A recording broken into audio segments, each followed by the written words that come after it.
thought you might be getting a little bored and want to see like a new face.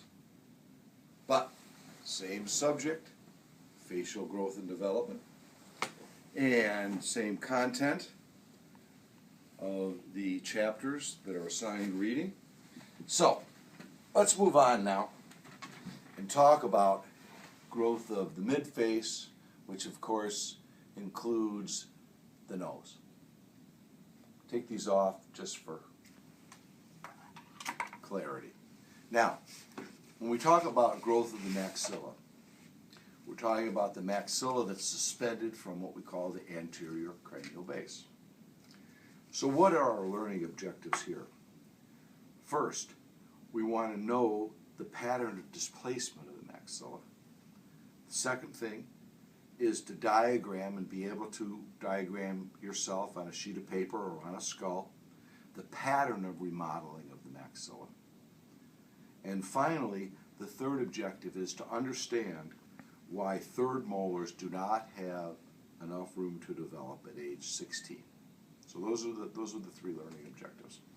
So I thought, we're looking at the maxilla here on the skull, but I thought it might be useful to open up my skull here. As you see, it's fragile, handled with care.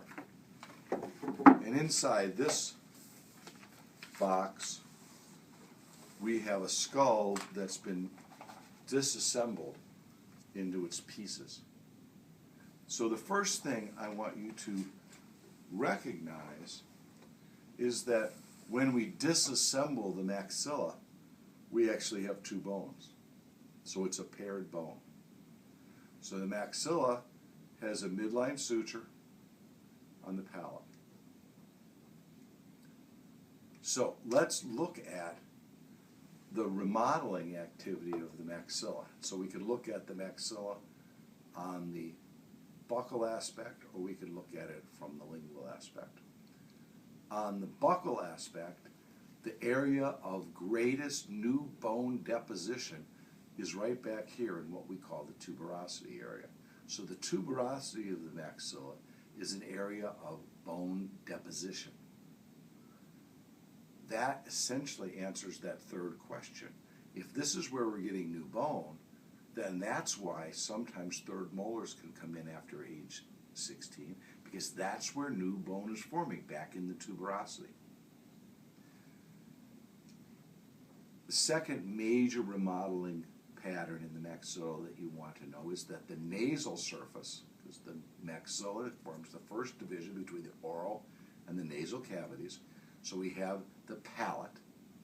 The superior surface is resorptive, and the inferior surface is depository. So the palate is resorptive on the superior, depository on the inferior.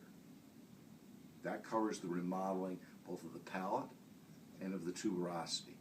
What about the buccal aspects here? In general, the area here in the area of the anterior nasal spine is undergoing resorption.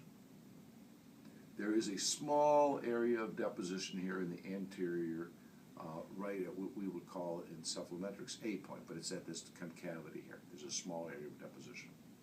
So look in the book at the patterns for deposition and resorption in the maxilla and make sure that you understand the general pattern for remodeling of the maxilla. Remember, it's two bones, so whatever's happening on the right side is mirrored on the left side. Now, what about that other activity? The activity that you know as displacement, movement of the entire bone.